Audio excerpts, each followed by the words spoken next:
I found out my wife was cheating because of a QR code. That's it.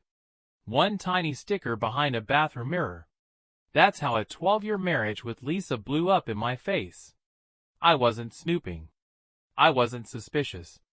I was fixing a loose bracket before her clients arrived for some branding retreat. She's big on image. I'm big on not having things fall off the wall. So I pull the mirror, see the code, scan it with my phone just to see if it's some warranty junk.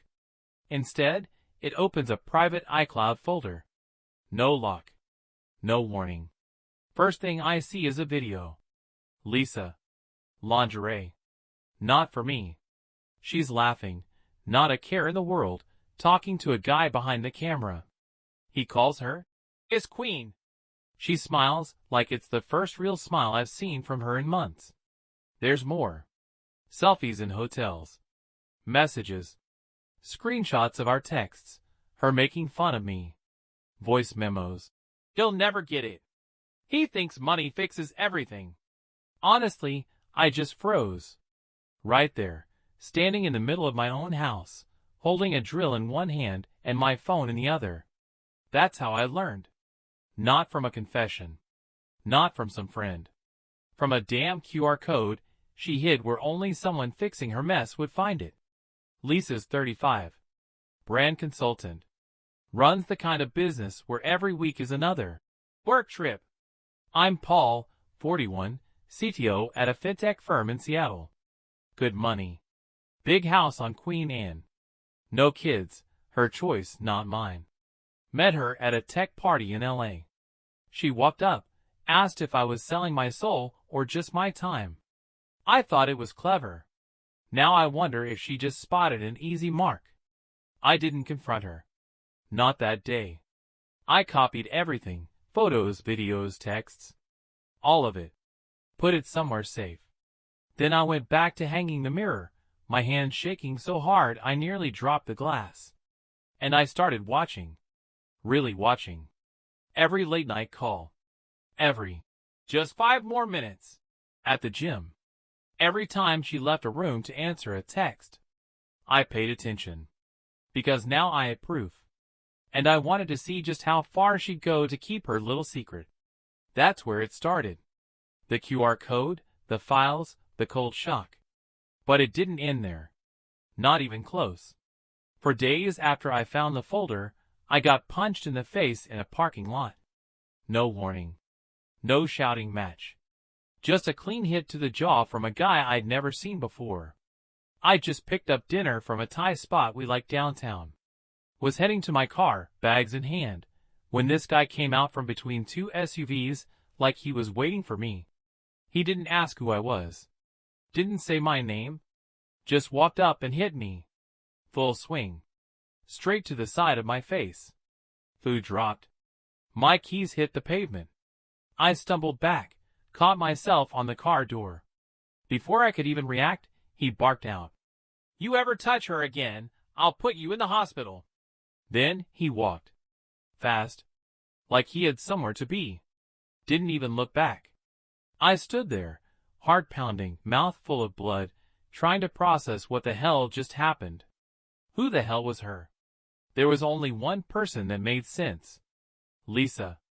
On the drive home, the adrenaline wore off and anger took its place.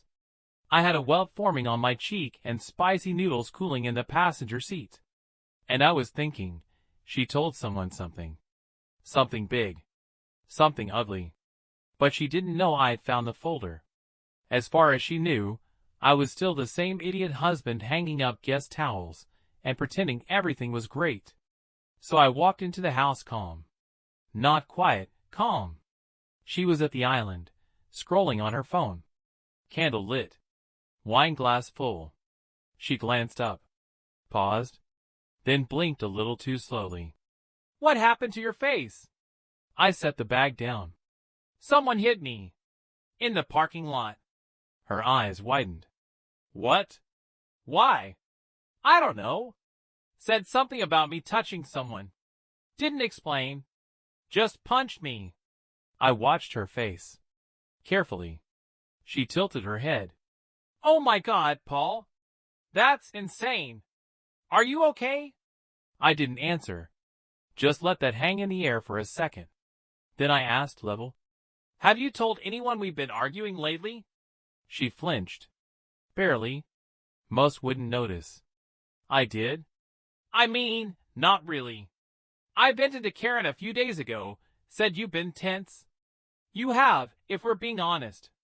Karen wouldn't send a guy to hit me." She gave a half laugh. "What, you think I told someone to go find you in a parking lot and punch you in the face?" "No," I said. "I think someone thinks you needed protecting." She hesitated, then set down her glass. "You've been cold, Paul. You disappear into work. You don't talk. Maybe someone close to me picked up on that. I don't control what other people do." That was the moment I knew. She had said something. Not the truth. Not the full picture. Just enough to light a fire under the wrong kind of guy.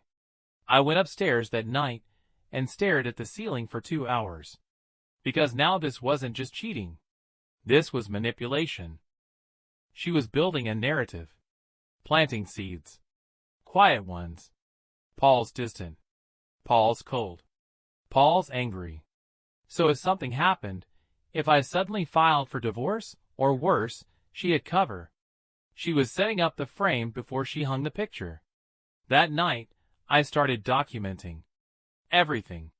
I took photos of my face, saved the audio logs, backed up the cloud folder again, and uploaded a copy to a private server just in case. And then I called someone I trusted, a guy named Mark. We'd worked together years back, cybersecurity, off-books contracts. Smart, quiet, no drama. I told him, "I need to know who my wife's been talking to. Emails, calls, messages. All of it." He said, "You think she's having an affair?"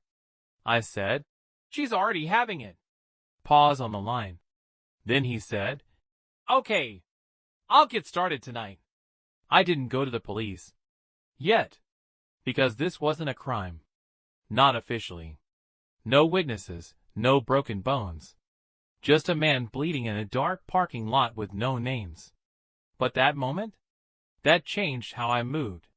No more waiting. No more pretending. She thought I was clueless.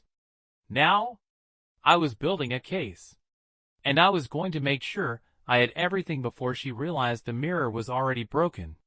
It took Mark less than 48 hours to give me a name. Derek Vaughn. 38. Independent videographer.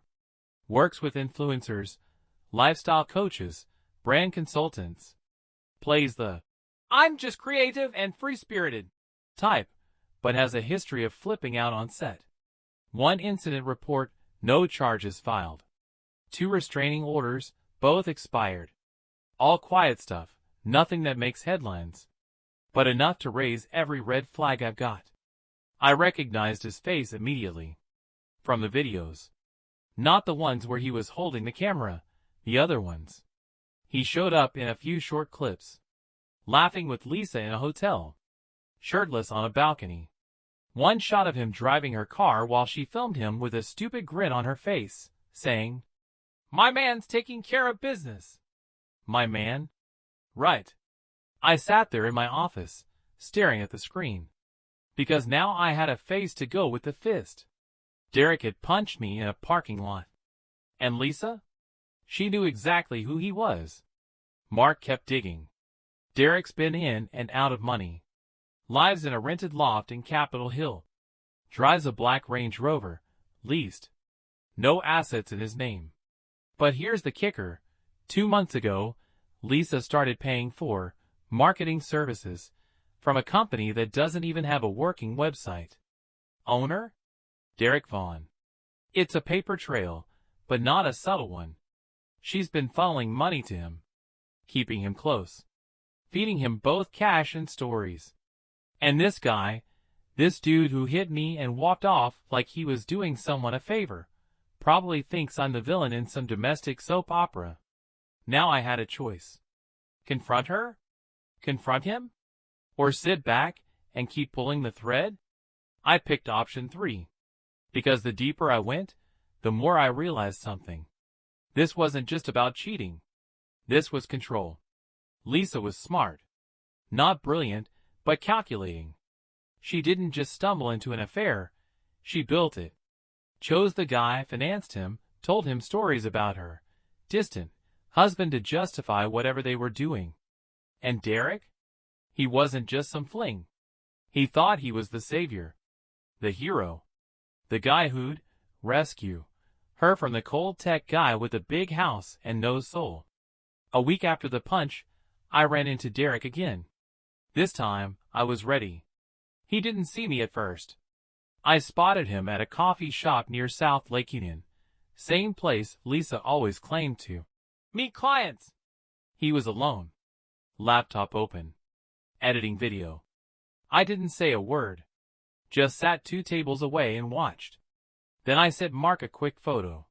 He replied, "He's scheduled a private session this Thursday with a new high-value client." Guess who booked it? I didn't even need to ask. Lisa. That night, back home, I watched her pack an overnight bag.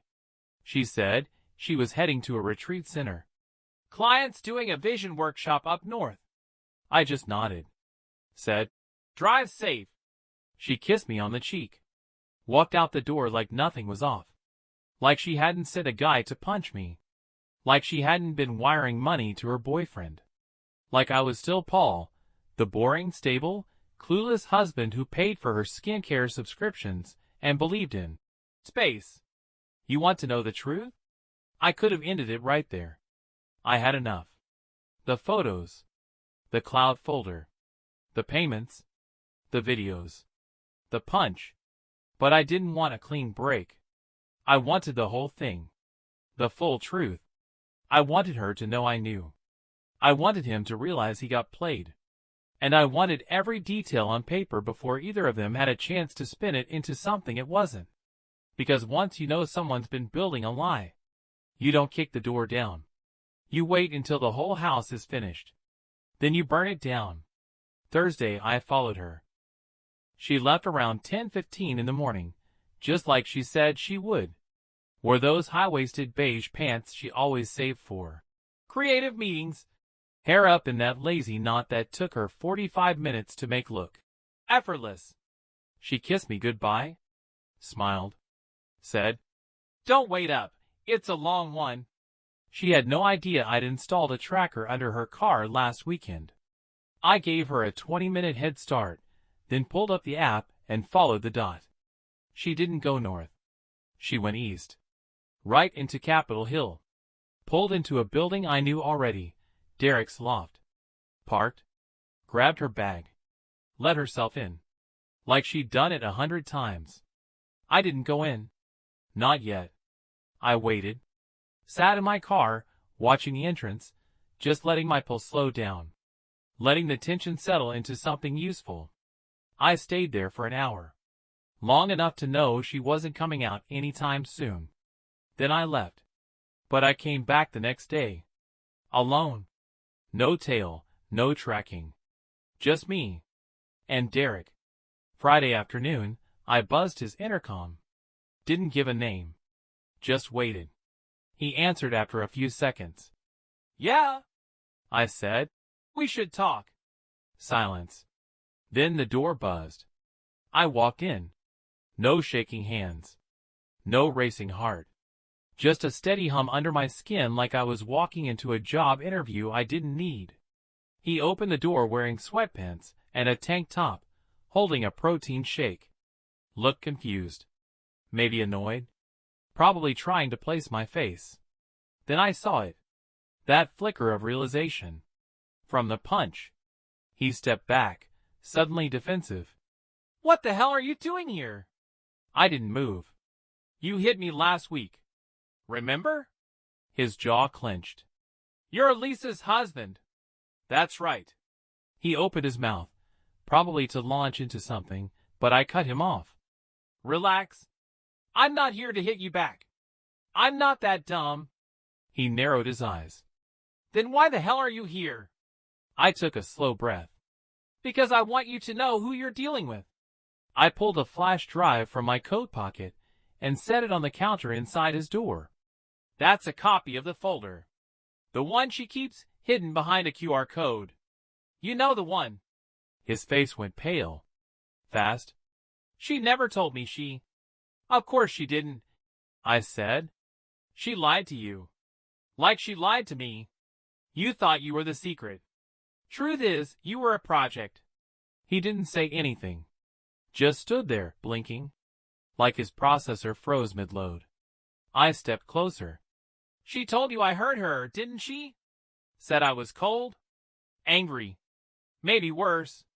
He looked away. Didn't answer. Didn't need to. I said. She said that to justify what you were doing. To make you feel righteous. But let me ask you something. Has she ever talked about leaving me? Ever once? Still nothing. I didn't think so, I said. You weren't the next chapter. You were the insurance policy. I turned to leave, then paused at the door. One more thing, I said. Next time you lay a hand on me, I won't talk first. Then I walked out. Didn't slam the door. Didn't threaten him. Didn't have to. I left the truth sitting on his counter, wrapped in plastic and quiet as a grenade with the pin halfway out. Later that night, Lisa came home like always. Hair done. Smile fresh. No guilt. No shame. We had dinner in silence. I watched her cut her steak, drink her wine, check her phone. She looked like someone who was absolutely sure she still had the upper hand. She had no idea Derek knew everything. And he'd already opened the folder. The next 48 hours were quiet. Too quiet. Lisa acted like everything was fine. She was unusually affectionate. More talkative. Even asked if I wanted to do a weekend getaway. Just the two of us. Said we'd been disconnected and she wanted to reset. Sounded sweet on the surface. But when someone like her says, reset, it's not about connection. It's about damage control. She could feel it. She just didn't know what it was yet. That Saturday morning, I saw it begin. She was standing in the kitchen, pouring coffee, scrolling her phone. I was at the table, pretending to check email. I glanced up when I heard her exhale sharply. She stared at the screen like it bit her. I waited. She paced once. Then again. Then grabbed her phone and walked out back like she needed air. I gave it 5 minutes before following, quiet. She was on the phone, pacing near the edge of the patio. I don't care what folder you saw, Derek. That wasn't meant for you. It doesn't mean anything. Pause. No, I didn't lie. I frame things a certain way. Another pause. Her tone got sharper. I didn't use you. Stop being dramatic. She turned, saw me in the glass door and froze. Not scared. Just calculating. She smiled like it was nothing. Ended the call mid-argument and walked back inside like we hadn't both just heard everything. I didn't say a word. That was the new phase. I stopped reacting. And that made her nervous. She started fishing. You've been distant lately. Is everything okay? I'd say, all good. You sure? You've been quiet. Just tired. She hated it. Because Lisa was used to controlling the tempo, the tone, the pace of the relationship. Me being passive? That scared her more than anger ever would. Meanwhile, Derek was spiraling. Mark was still monitoring his social activity, and his name started popping up in comments and stories, cryptic quotes, weird outbursts, even a half-deleted post that said, "Some people will burn the whole world just to hide their own trash." Pathetic, sure. But also dangerous. A guy like Derek, full of ego, cornered, lied to, he doesn't just disappear. He lashes out. And I was starting to think Lisa knew it too. Because by Monday, her mood had changed. Completely. She was cold again. Distant. Stopped trying to be sweet. Barely made eye contact. Something broke. Maybe Derek told her I came by. Maybe he threatened to expose her. Maybe she just felt it coming. That night, she made a mistake. She left her laptop open in the office. I never touched her devices. We kept our stuff separate. But this time, I went in. And there it was. An email chain between her and Derek. She was begging him to stop. Said things were getting complicated. Told him she needed space, that she was trying to repair things at home. He wasn't having it. His replies got dark fast. One line stuck with me. "You made me believe there was a plan. You don't get to back out now." That was it for me. The affair? I could have handled that in court. The lies? Sure, I'd seen worse. But this? This was a dangerous man. And she brought him into my life. Fed him lies. Turned him loose. And now she was trying to crawl out of the cage while he was still inside it. I knew how this story ends if I sit still too long. So I called my lawyer. "Start drafting the divorce papers," I said. "I want it airtight. Full documentation. Lock her out of anything she doesn't legally own." He asked if I was sure. I said, "I should have been sure a month ago." First thing I did was lock her out of everything. Bank accounts, investment platforms, backup drives, even the damn smart thermostat. She'd never touched most of it anyway. But just in case, I made sure there were no accidents. I changed every password, called the family lawyer, and had him freeze any joint assets that weren't locked in the prenup. Lisa didn't know it yet, but legally, she was already done. I played it cool that whole week. Came home on time. Helped with dinner. Even offered to drive her to a meeting on Wednesday. She declined, said she needed solo focus time. "Sure you do." She'd grown quiet. The kind of quiet where you know someone's planning something. Eyes a little too calm. Voice a little too sweet. She caught on. Not to everything, but enough to realize the mask wasn't working anymore. Thursday night, it blew open. I came home late. She was waiting in the kitchen, wine already poured, phone face down.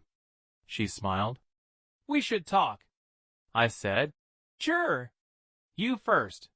She took a breath, went into this weird speech about how things had gotten tense, and how she never meant to hurt me.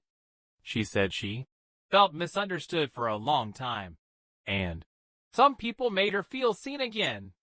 I just listened. Didn't say a word. Then she said this. "If we're going to move forward, we'd both have to forgive each other." I almost laughed. She cheated, lied, and sicked her boyfriend on me like a hit dog, and now she wanted to move forward?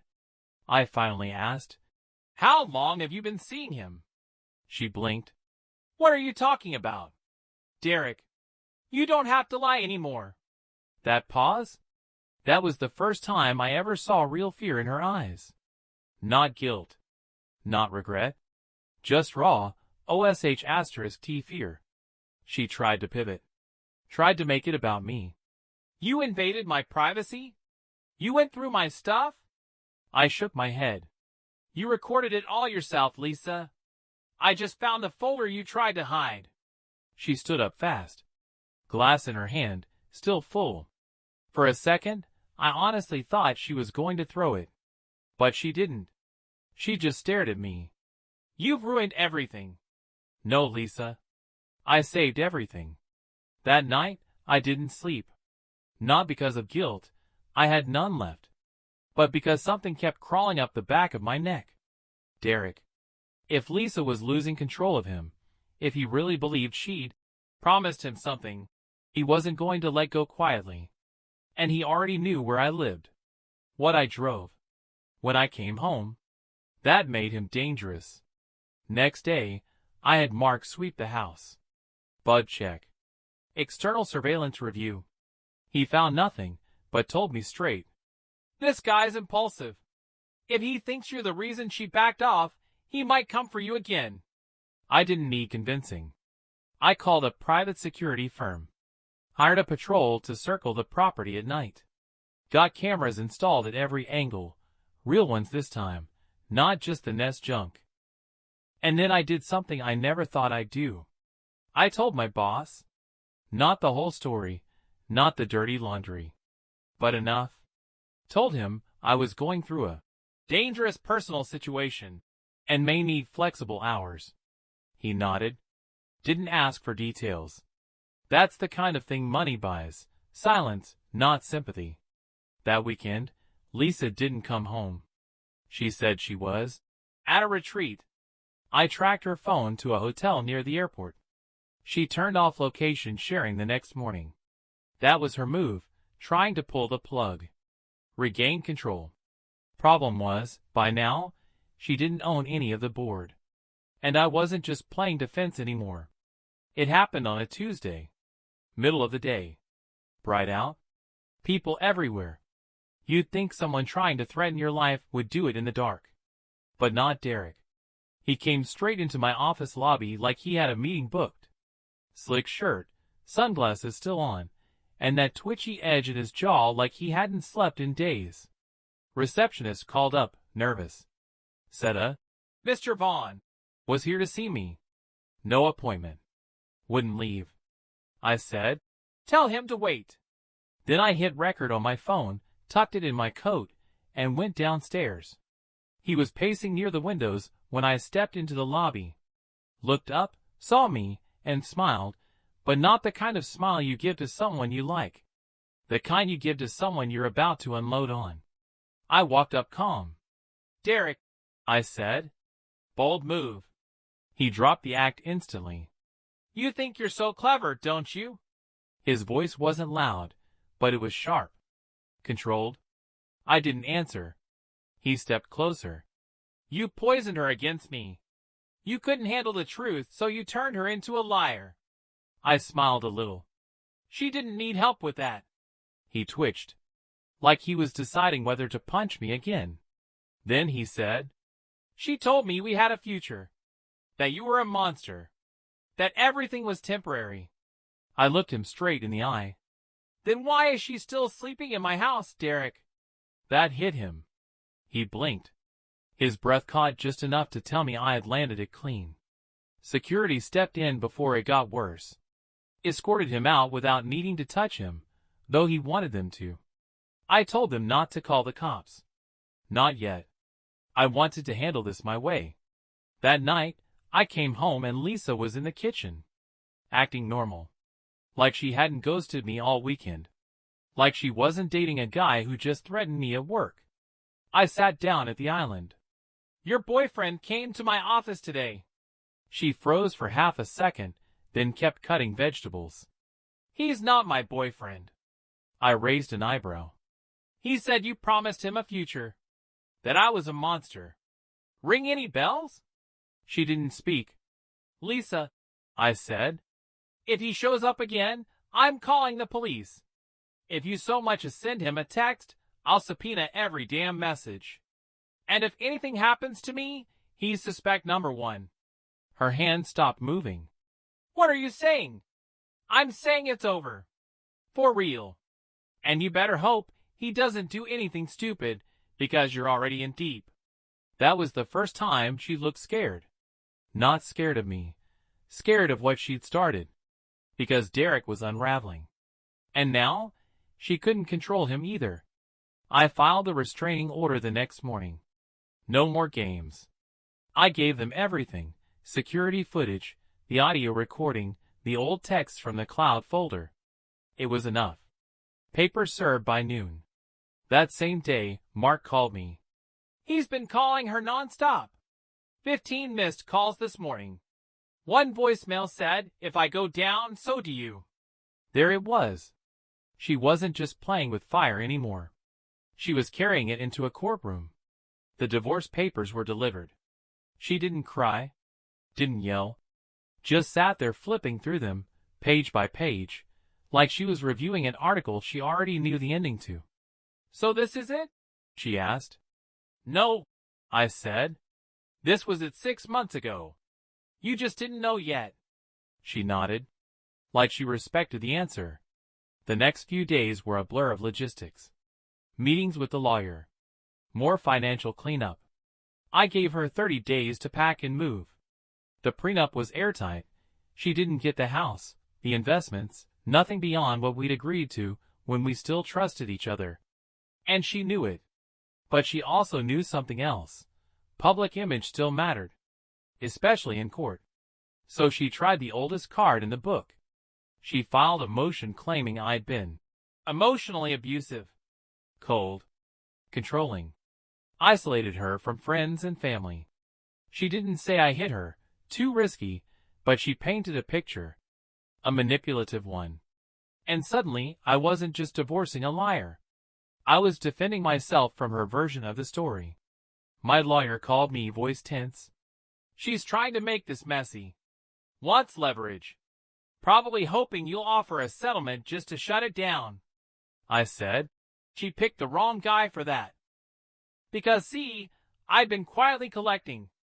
Not just the folder and the cheating, but emails, texts, that voice recording of Derek threatening me, screenshots of her mocking me to him, bank statements showing money funneling into Derek's account, and more importantly, security footage of him showing up to my job, ranting about what she promised. We walked into court 2 weeks later. She came dressed like a victim. Neutral tones, flat shoes, no jewelry. No makeup. Hair in a tight bun. She looked like someone who'd just finished reading a blog titled, How to Look Innocent in Divorce Court. I didn't look at her. My attorney laid it all out. Everything. Timeline. Proof of infidelity. The QR code folder. The payments. The assault. The threats. The restraining order. Then she played a short audio clip. You made me believe there was a plan. You don't get to back out now. Derek's voice. Cold. Unmistakable. The judge didn't flinch. But I saw it. A shift. A tiny flicker of understanding behind the eyes. Lisa tried to speak. Tried to redirect. Said things were taken out of context. That I was calculating. That I wanted to punish her. But it didn't land. Because she looked like what she was. A cornered manipulator. That afternoon, the judge denied her motion. Called the abuse claim unsupported. Upholded the prenup without revision. Set a deadline for her to vacate. Her lawyer looked like he wanted to disappear into the floor. She didn't speak to me after court. Didn't ask for another chance. Didn't cry in the hallway. She just walked past me, jaw tight, phone already in her hand. Probably texting someone about how unfair everything was. I walked the other way. Free. Not relieved. Just clear. No more lies. No more games. It could have ended there. Divorce filed. Assets locked. Restraining order in place. Everything legal. Everything clean. But people like Lisa and Derek, they don't go out quietly. 3 days after court, I got a message on LinkedIn. Not from Derek. Not from Lisa. From some guy named Evan, claiming to be a producer for an independent documentary about toxic marriages. Said he heard about my story and wanted to talk on background. Cute. I ignored it. Then came a second message. This time on my personal email. Then a text from a number I didn't recognize. You really think your version's the only one people will hear? That was Derek. He was reaching. Getting loud. Trying to scare me, or bait me, or maybe just prove to himself he still mattered. I didn't respond. Instead, I forwarded everything to my lawyer and to the court, attaching the restraining order. A judge added 6 more months to the protection order the next morning. But now it was clear. Lisa had started spinning a new story. She was reaching out to people. Mutual friends. Clients. Even a few press contacts she'd done branding for. I started hearing from people I hadn't spoken to in years. Hey man, I heard things got messy with Lisa. I didn't know she was dealing with that. She always said you were the quiet type. One even asked me, dead serious, did you really install cameras in your own bedroom? That's when I knew. She was rewriting history. And Derek was helping. So I did what I do best. I documented everything. created a single PDF with every shred of evidence I had, with timelines, attachments, even audio snippets, annotated and timestamped. No public posts. No rage tweets. No my side of the story. YouTube monologue. Just quiet insurance. Because if she went public, I was ready to bury every lie with proof. But then Derek slipped up. He showed up to one of Lisa's old client events in Portland. Drunk. Loud. Ran his mouth to the wrong person. The woman he cornered? She was recording the conversation to send to a friend. Got the whole thing, him ranting about how Lisa used him, set him up, threw him under the bus. He even said, and I quote, "She said her husband was nothing but a cold checkbook. That I could replace him. But when he hit the fan, she ghosted me." 2 days later, the clip landed in my inbox. Said anonymously, "That was it. Game over." I forwarded the audio to my lawyer, filed a final claim for defamation coverage under my personal insurance, and walked away from the whole mess knowing something she never thought I'd figure out. She lost both of us. And you know what the wildest part is? I didn't even feel good about it. I didn't want revenge. Didn't need to gloat. I just wanted it done. She'd lied to me. Lied to him. Weaponized both of us. Tried to play puppeteer with 2 unstable strings. But now? She was standing alone in a theater with no show left to sell. The last time I saw Lisa, it wasn't in court. Wasn't during a fight. It was at a title office. She came to sign the final documents that transferred the house to me, officially. She showed up 10 minutes late, sunglasses on indoors, and didn't say a word when she walked in. Didn't need to. Everything that needed saying had already been said. Just not out loud. The clerk walked us through the papers. I signed first. She signed after. Then she slid the pen across the table and said, real quiet, "You were never who I thought you were." I looked at her. Not angry. Just done. "Neither were you." That was it. She got up. Grabbed her bag. Walked out. No hug. No. "I'm sorry." No dramatics. Just silence and the sound of a door closing behind her. I stayed a few minutes longer, double-checked the forms, thanked the clerk, then walked out into the sunlight like a man coming up for air after holding his breath for a year. No more fake smiles. No more QR codes hidden behind mirrors. No more bodyguard boyfriends with broken egos. Just peace. The house feels different now. Quieter. But not empty. Not haunted. I moved some things around. Gave it a new energy. Kept the kitchen, changed the bedroom. Tore down the mirror she hid that damn code behind. Replaced it with a solid wall. Nothing reflective. If I want to look back, I'll use memory. Derek disappeared. Probably moved on to some other woman who thinks his brooding silence is charm. Or maybe he's still spiraling. Doesn't matter anymore. The last thing I heard was that he tried to pitch his story to a podcast, but no one bit. Turns out, when your plot starts with assault and ends with being ghosted, not even true crime influencers want it. Lisa, far as I know, stayed in Seattle. Rented a place near downtown. Started a rebrand, new Instagram handle, new color scheme, same filters. She never reached out again. Never apologized. Never admitted a thing. And I never needed her to. She cheated. She lied. She pushed. And in the end, we divorced. The end. Thank you for hearing my story. Share your thoughts in the comments. Give me a like and subscribe to the channel. Thank you.